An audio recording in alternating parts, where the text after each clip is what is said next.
دوسرا سوال کیا ہے؟ وضو کے متعلق ہے، اخراج ہوا سے وضو کے ٹوٹنے کی کیا حکمت؟ اگر یہ نہ ہوتا تو مسجدیں بدبو سے بھر جاتی، خاص طور پر ایسی سوسائٹی میں جہاں کئی وجوہات سے جو صفائی کا معیار ہے وہ بلند نہیں ہے، اور غریب ملکوں میں تو کھانے پینے کی بے احتیاطیاں ہی نہیں، کھانے پینے کا کبھی اتفاقاً زیادہ مل جانا، کبھی کم ہو جانا، یہ معدے پر بڑے بد اثرات ڈالتا ہے، اور اس کے نتیجے میں ایک بعض لوگوں کا تو یہ حال ہوتا ہے کہ وہ ان سے بڑا مشکل ہوتا ہے کچھ عرصہ تک بھی بغیر ہوا کو نکالے، کیونکہ پھر ان کے پیٹ میں تناؤ شروع ہو جاتا ہے، کئی تکلیفیں اٹھتی ہیں۔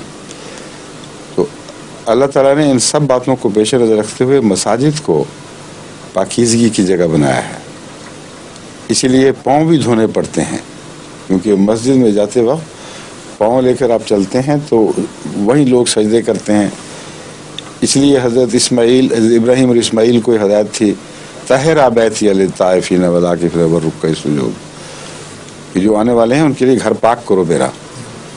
تو اس پاکیزگی کا تعلق دیواروں اور صحن سے ہی نہیں ہے بلکہ فضا سے بھی ہے، اس لیے فضا کی پاکیزگی کی خاطر یہ لازم ہے کہ انسان اس سے پرہیز رکھے۔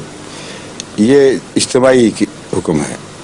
جہاں تک انفرادی ہے، نماز پڑھتے ہوئے اگر بدبو اٹھتی ہے تو ایسے شخص کی نماز کیا رہے گی؟ اور غلاظت کی مختلف قسمیں ہیں، یہاں سے آغاز ہوتا ہے، پھر آگے باہر بھی غلاظت آ جاتی ہے۔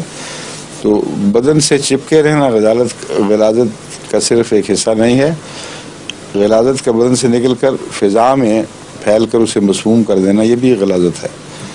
تو عبادت کے لیے جو پاک ماحول ہے وہ میسر نہیں آ سکتا، اور اگر وضو ہوا پر یہ اعتراض ہے تو پھر دوسری چیزوں پہ کیوں اعتراض نہیں ہے؟ ہوا کے بعد تو آدمی اپنے آپ کو صاف بھی نہیں کرتا، دھوتا بھی نہیں، کچھ نہ کچھ حصہ ضرور اس کا لگ جاتا ہے، اور طہارت کرتا ہے آدمی، ہر طرح سے صاف ہوتا ہے، تو پھر وضو کی کیا ضرورت ہے؟ پھر یہ بھی سوال اٹھے گا، پھر تو وضو ٹوٹ ہی نہیں سکتا۔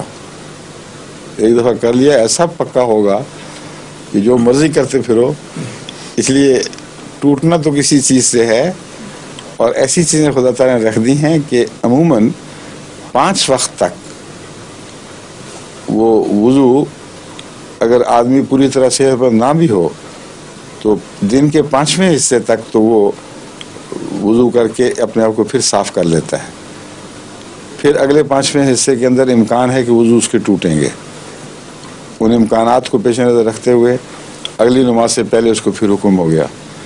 تو اتنی حالت بد نہیں ہو سکتی کہ نماز کا جو عرصہ ہے اسی کے اندر اس کو بار بار حاجت پیش آئے، سمجھ گئے ہیں؟ ایسا جو آدمی ہے وہ پھر بیمار کے حکم میں آ جاتا ہے۔ اور ایک نماز کے متعلق